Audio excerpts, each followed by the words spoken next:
जय गुरुदेव। जय गुरुदेव नाम किनका, प्रभु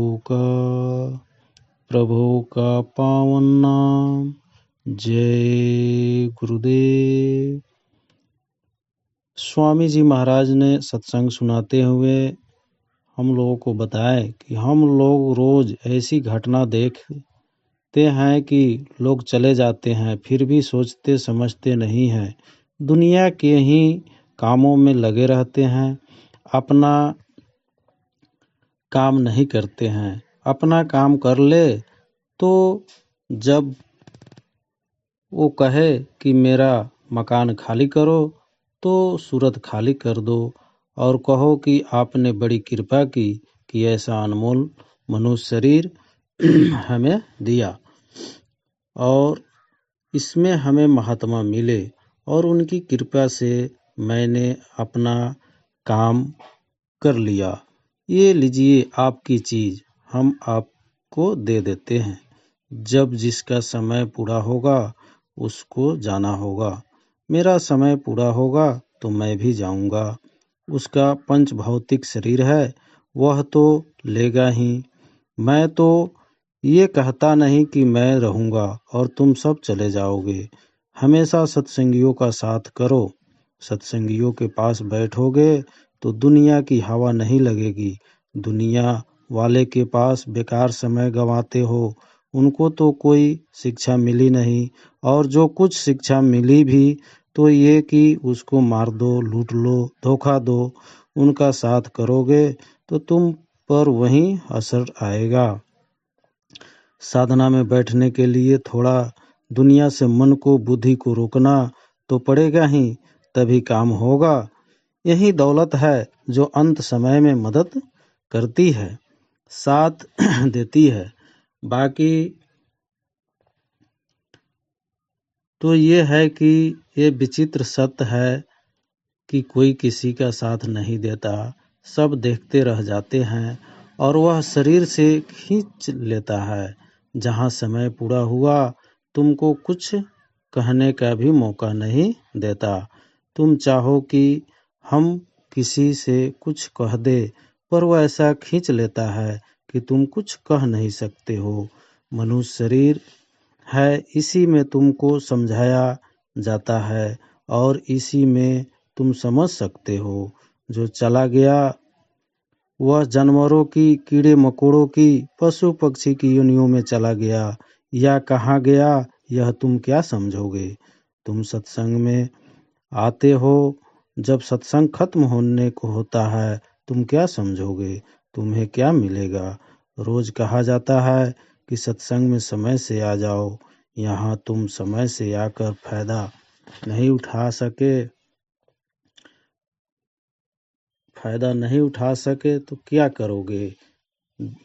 देविया अकेले आकर यहाँ पड़ी रहेगी, यह ठीक नहीं। सब लोग सत्संग सुने, कार्यक्रम खत्म हो जाए तो सब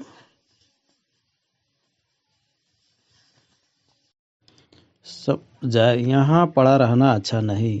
एक बात राजनीतिक से हटकर जलवा देखो तो आपको खुद ब खुद समझ में आएगा। तुमको भी अकल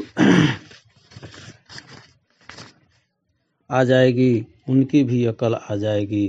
कर्मों का, पापों का बोझ लदा हुआ है, वह क्या मालूम है। सब पर क्रोध सवार है। क्रोध चंडाल का रूप होता है।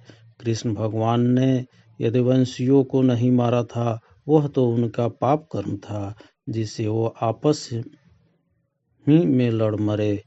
कर्मों की जकड़ होती है तो मन बुद्धि चित्त काम नहीं करते हैं। अगर तुम्हारा कोई छोटा मोटा सामान चला भी जाए तो यह सोचो कि क्या हुआ, जो चला गया इससे बहुत बड़ी चीज मिली। भजन करो तो बरकत के रूप में तुम्हें सब मिल जाएगा। चमत्कार तो कृष्ण भगवान के समय में हुआ, जब गोपियाँ दुर्वासा ऋषि को यमुना पार फलहार कराने जाना चाहती थी। उस समय यमुना बढ़ी हुई थी। कृष्ण ने कहा था कि तुम जाओ, यमुना रास्ता दे देगी। दूसरा सतयुग आगमन साकेत महायज्ञ अहमदाबाद में साबरमती नदी के किनारे 25 दिसंबर 77 से 5 जनवरी 1978 तक हुआ। एक महापुरुष के इशारे पर असंख्य जनसमूह आया था। यह सबके लिए हैरत की बात थी। 33 करोड़ देवता यज्ञ में उपस्थित थे और उन्होंने जनता की खुशहाली के लिए प्रस्ताव पास किए, जिसकी घोषणा बाबा जी ने मंच से की। बाबा जी ने कहा कि यदि कोई शासक जनता को खुशहाल बनाना चाहता है तो दिल्ली की भूमि पर बैठकर खुशहाल नहीं बना सकता। गांधी महात्मा चूक गए, लेकिन हम चूकने वाले नहीं हैं। गांधी जी के केवल राजनीति के साथ जुड़े थे और हम धर्म के साथ चलकर काम करेंगे। धर्म सब में एक है, एक आत्मा है और एक परमात्मा है। इस बात को सोचना चाहिए। अद्वितीय परिवर्तन होगा। सारे विश्व के लोग भारत सिजदा करने लगेंगे। सतयुग भारत में स्थापित होगा। सारे विश्व को विभूतियाँ नचाया करती थी। वही वक्त आने वाला है। चीन, अमेरिका, रूस नहीं बचेंगे तो छोटे मोटे मुल्कों की बात क्या है। भारत की भौतिक प्रगति तथा आध्यात्मिक प्रगति को देखकर विश्व के लोग चकित हो जाएंगे। भारत अवतारी शक्तियाँ का ऐसा केंद्र बनेगा कि सारा विश्व यहाँ के लोगों को अटपटी उल्टी मालूम होती है। महात्माओं की भाषा जल्दी समझ में नहीं आती, पर निकट आने पर समझ में आने लगती है। मैंने देवताओं से कहा कि भारत के समान होना चाहिए और उन्होंने प्रस्ताव पास कर दिए। महान आत्माओं का प्रादुर्भाव होगा। वो महान आत्माएं शासन की बागडोर संभाल लेगी। फिर चाहे राज किसी को दे दे। रावण मारकर राज एक वर्गी किसी को दिया जा सकता है। देवताओं के प्रस्तावों पर दस्तखत कर दिए हैं। सतयुग आगमन साकेत महायज्ञ विश्वनाथ बम भोले की नगरी में गंगा तट रेती पर फैली मीलों चौड़े मैदान में 10 मेघी घाट के उस पार 15 से 25 फरवरी 1976 तक संपन्न हुआ, जिसमें लगभग 2 करोड़ लोगों ने भाग लिया। बाबा जी ने कहा कि भारतवर्ष में अध्यात्मवाद उतरने जा रहा है। सतयुग आएगा। याद रखिए, एक झटके में ही सारी दुनिया जाग जाएगी। भारत विश्व की महान शक्ति बनेगा। इसके पहले ऐसी विपदाएं आएगी जिन्हें तुमने देखा नहीं। कुदरत के एक डंडे में अकल आ जाएगी। अब वक्त आ गया है जब भारतवर्ष को विश्व में परिवर्तन का कारण बनना होगा।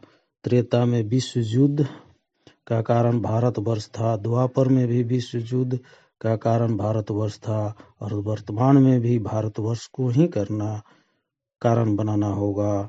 चीन की समस्त वैज्ञानिक प्रगति को चूर करके उसे नष्ट कर दिया जाएगा। अन्य देशों में भी बहुत कुछ होगा। भारत एक शक्तिशाली राष्ट्र के रूप में उभरेगा और उनकी भौतिक और आध्यात्मिक प्रगति को देखकर विश्व के लोग दांतों तले उंगली दबाएंगे और अंततः उसे अपना गुरु मान लेंगे। विश्व के सभी राष्ट्र मिलकर भी भारत पर आक्रमण करें, फिर भी उसे जीत नहीं पाएंगे। भारत में नए सिरे से संगठन होगा।